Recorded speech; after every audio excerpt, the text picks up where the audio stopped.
Warga Dago Elos keluhkan tindak kekerasan yang dilakukan anggota polisi saat membubarkan pemblokiran Jalan Insinyur Haji Juanda Senin malam oleh warga. Selain mengalami pendobrakan paksa rumah mereka, sejumlah warga juga terkena gas air mata. Bentrok antara warga Dago Elos, Kota Bandung dengan polisi Senin malam meninggalkan sejumlah kerusakan di perumahan warga Dago Elos. Sejumlah angkot kacanya pecah, serta selongsong peluru gas air mata bertebaran. Tidak hanya itu, sejumlah warga mengaku rumah mereka didobrak paksa sejumlah anggota polisi. Akibatnya, sejumlah anak ketakutan dan trauma karena anggota polisi yang mendobrak masuk berteriak-teriak kepada warga. Minta maaf sih enggak, cuman ada salah satu polisi yang benar-benar masuk ke sini ke kamar-kamar, terus lihat bener ada anak kecil, dia ngomong, nggak ngomong sih, cuman oh ya udah lewat aja. Nah akhirnya kerumunan polisi itu karena si polisi yang satu masuk itu udah lihat ke gudang, semua ruangan, akhirnya pada keluar semuanya, jadi trauma. Jadi sekarang tuh anak setiap dengar keramaian seperti ini tuh ada orang-orang yang tidak dikenal berkumpul datang ke rumah tuh dia ketakutan, dia masuk kamar, dia teriak-teriak. Tadilah Kang lihat. Warga juga melihat lontaran gas air mata ke kerumunan warga. Akibatnya, seorang anak sempat mengalami muntah-muntah usai penembakan gas air mata. Menanggapi keluhan warga tersebut, Kapolrestabes Bandung membantah lontaran gas air mata diarahkan ke permukiman warga. Sedang soal anggotanya yang mendobrak rumah warga, pihaknya akan melakukan penyelidikan. Ia juga membantah penolakan laporan warga oleh polisi yang memicu penutupan Jalan Insinyur Haji Juanda. Memang ada beberapa anggota jajaran dari Polda Jawa Barat yang melakukan penembakan gas air mata.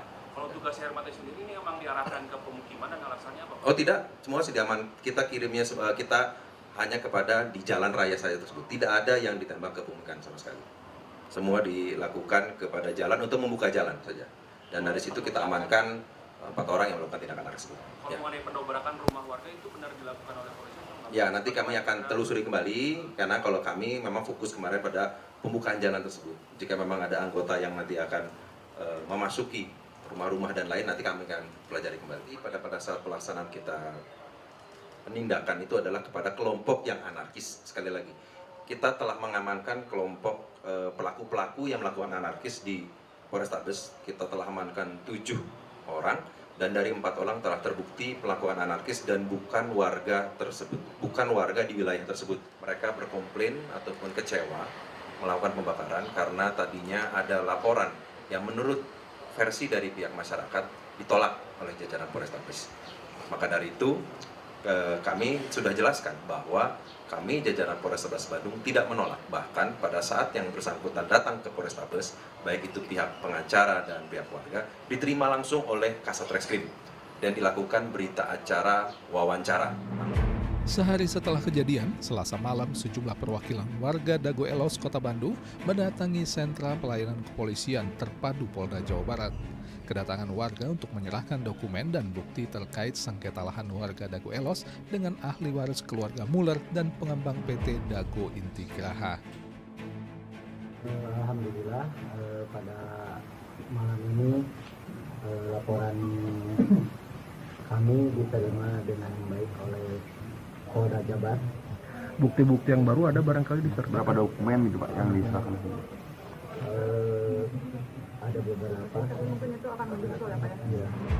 Polda Jabar mengaku pelimpahan pelaporan kasus ini dari Polrestabes Bandung dilakukan untuk memperlancar penanganan kasus. Ini merupakan akomodasi dari keluhan masyarakat.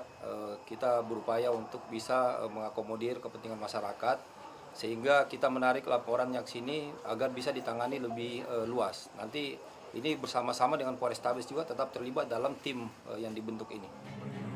Meski diambil alih oleh Polda Jawa Barat, proses penyelidikan tetap dilakukan bersama dengan penyidik Polrestabes Bandung. Sebab jumlah saksi yang akan diminta keterangan lebih dari 300 orang. Melihat saksi yang diperiksa cukup banyak, Jadi tepatnya ada 336 nanti warga yang kita periksa, sehingga kita akan butuhkan tim gabungan untuk melakukan penyelidikan maupun penyidikan. Untuk mularnya sendiri bakal dipanggil di mana? Nah, nanti kalau sudah selesai kita melakukan pemeriksaan atau interogasi terhadap para warga, tentu kita akan nanti melakukan pemeriksaan juga atau berita acara interogasi terhadap para terlapor. Sengketa lahan antara warga Dago Elos dengan ahli waris keluarga Muller dan perusahaan pengembang PT Dago Intigraha dimulai tahun 2016 lalu. 4 orang ahli waris keluarga Muller bekerja sama dengan PT Dago Intigraha mengklaim sebagai pemilik tanah yang ditempati warga seluas 6,3 hektar berdasarkan hak kepemilikan lahan zaman Hindia Belanda. Kasus terus bergulir. Pada pengadilan tingkat pertama dan kedua, pengembang dimenangkan oleh hakim. Namun di tingkat kasasi, warga dimenangkan oleh Hakim Mahkamah Agung karena kepemilikan tanah oleh ahli waris dianggap kedaluarsa dan tanah dinyatakan sebagai milik negara. Namun keputusan peninjauan kembali oleh Mahkamah Agung kembali memenangkan ahli waris keluarga Muller dan pengembang. Warga pun terancam digusur. Muhammad Rizal melaporkan dari Kota Bandung.